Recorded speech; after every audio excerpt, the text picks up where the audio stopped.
The Tampa Bay Lightning just won the Stanley Cup again.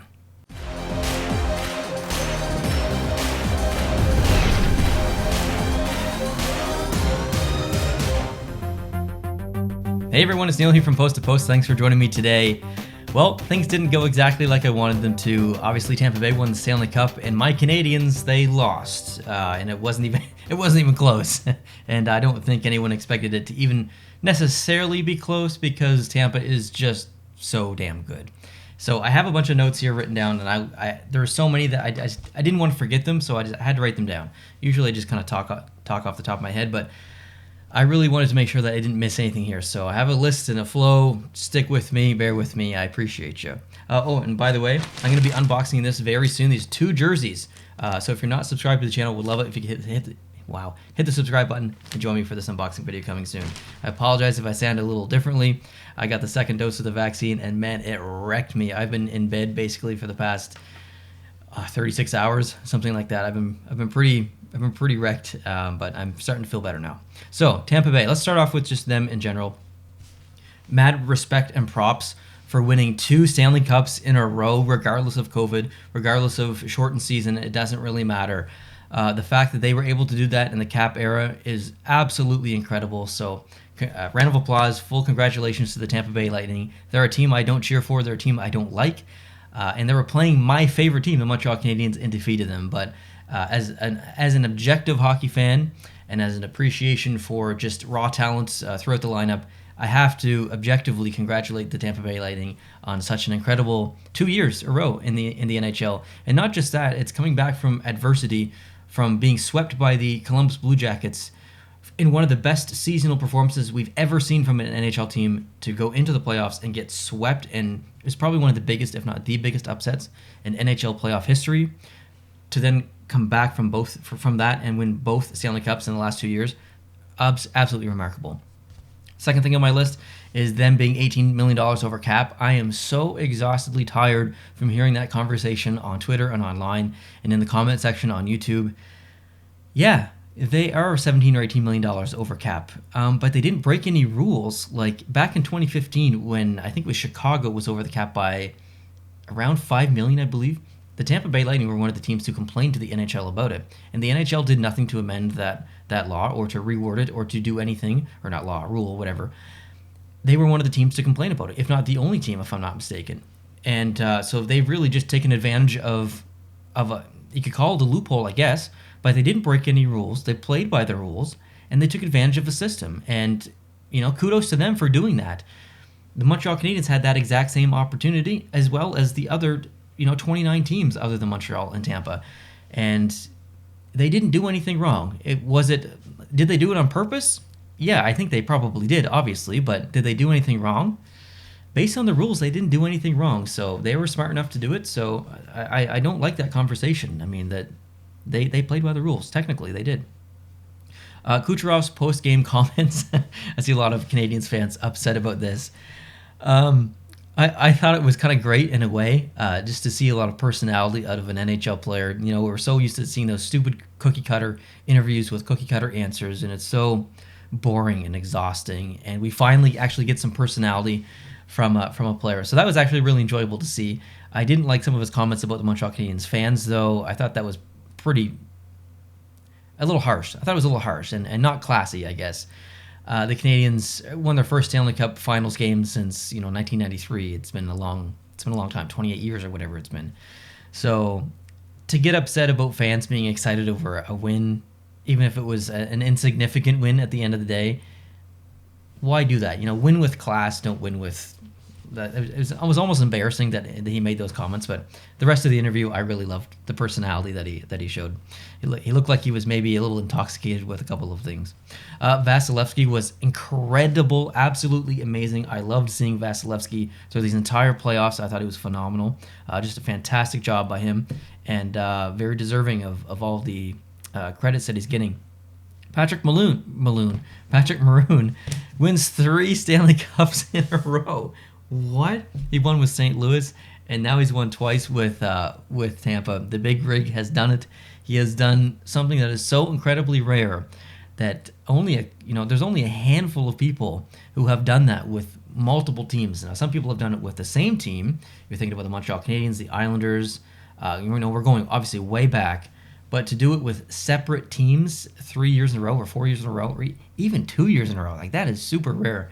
So congratulations to Patrick Maroon. And you can't say he didn't contribute because he did. He got a goal in game 4 or 3? I can't remember. But, I mean, he did contribute outside of that goal and some other things. I don't know if he contributed that much, but still, he did contribute, and he was part of the team. So congratulations to Pat Maroon. Love that guy.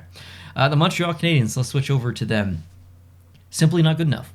That's really what it comes down to. Tampa was the better team in basically every single category. Carey Price in the finals was not Carey Price from the previous rounds. He himself admitted that he did not play well in the finals, specifically in the first half of the finals, which I do agree with. He was much better in the last half of the finals, but he just wasn't the same Carey Price. That's really all it comes down to. You can't really say anything more than that. The defense wasn't great in front of him either. Shea Weber actually alluded to that himself in this post-game interview. He said we just simply weren't good enough in front of Carey Price, and that is the truth. In some of the games, they were absolutely terrible. Undisciplined too. The Montreal Canadiens just taking stupid high stick penalties and just that's what drives me nuts. If you want to trip someone on a breakaway, you can quantify that decision because you're preventing a goal potentially. But if you high stick someone because you're reckless with your stick and you take a 4-minute penalty, that is the most frustrating penalty other than the puck over glass penalty because it's completely avoidable. And I understand that mistakes happen and no one usually intends to do that, but still you need to be responsible with your stick. And there's just too many of that from the Montreal Canadiens, not only in this series but just in general in the entire playoffs. They need to be more disciplined. The lack of offense. This has been a Canadiens problem for probably 15 years, if I'm being completely honest. Obviously, this year was much better with the additions of Cole Caulfield and Kotkaniemi stepping up and Tyler Toffoli joining the team and Anderson as well, even though Anderson was, I guess you could say, technically a letdown offensively for the team. But they need more. There's no way to go about it other than they just need more offense. It's the same thing I've been saying every single year since I started on YouTube, and even before that, when I'm having conversations, around a cooler at work or with friends, hanging out. Montreal can't score. They need more offense. So I hope they finally address it this year and add just a little bit more scoring power and a little bit more offensive depth to the lineup. Sitting Kotkaniemi was a really stupid decision in my opinion. He played so well basically the entire playoffs. He was pretty much your best defensive player or one of them at the very least. And you're going to sit him and let Eric Staal play? Eric Staal has done nothing and he's been terrible. He's given away the puck so much in the defensive end. I just don't understand it. He's got a lot of experience, and that's great, and maybe he's a great leader. I don't really care if leading is the most important factor when his play on the ice is not complementary to the rest of the team, and he's a liability. Put Kotkaniemi out there. Have Eric Staal with a walkie-talkie sitting up and talking to the guys on the bench that way, if that's what you need. In my opinion, Kotkaniemi should have been playing those last 2 games, and I think it was a complete mistake that he wasn't. Other coaching decisions by Ducharme was really frustrating. Just little things like power play. Like Montreal would get a power play, and he'd have arrested Cole Caulfield on the bench or a Petrie or something like that, and then you wouldn't play them. Like what are you doing? Like why would you not play them? I don't understand. You'd throw like Edmondson or something like that, or Merrill, or like maybe you want to save those guys for the last half of the power play, and that's great.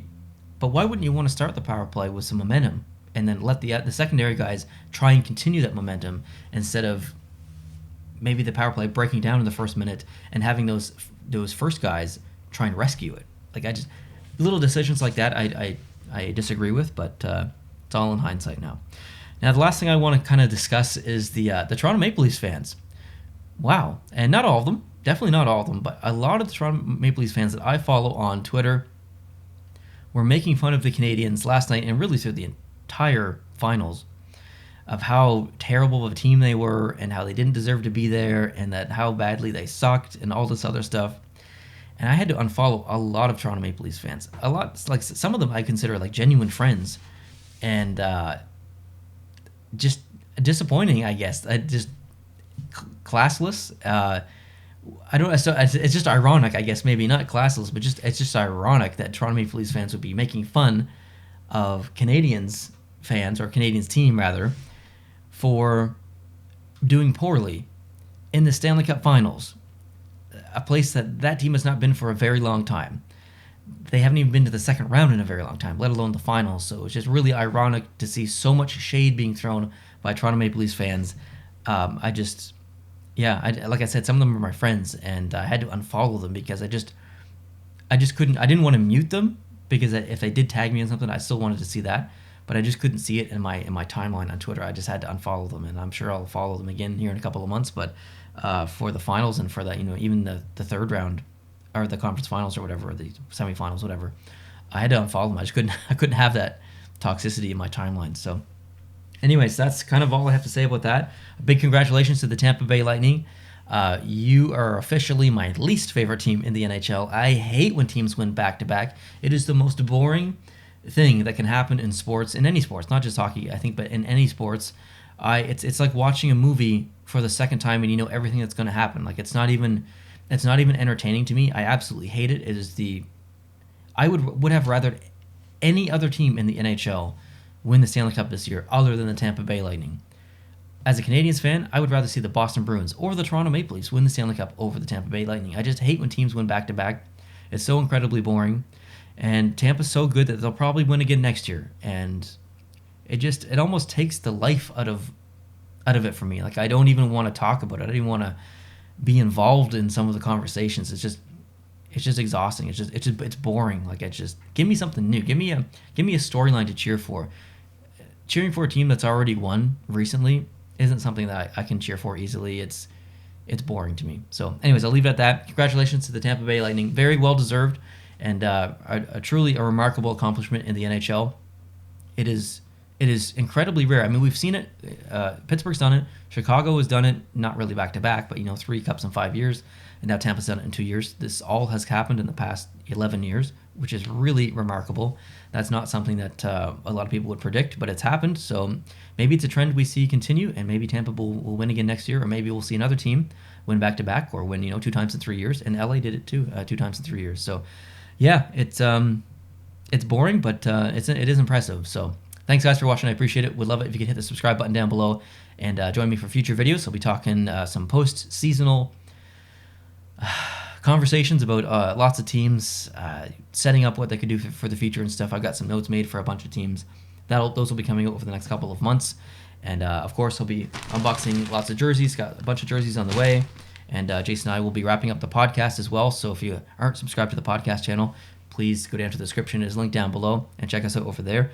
We'll do at least 1 more podcast before we take a break for the summer. Maybe 2. Might throw in a Having a Yak there or something like that, where we just have a conversation about whatever, not necessarily hockey related. And what else? Oh, and I'll getting back to the ranking and concept videos quite more on the channel. So if you're subscribed to this channel because you like the ranking stuff or the jersey concepts or any concepts in general, there's going to be more of that coming real soon on the channel. So I appreciate you. Hope you enjoyed watching the Stanley Cup playoffs, and I'll talk to you real soon. Adios.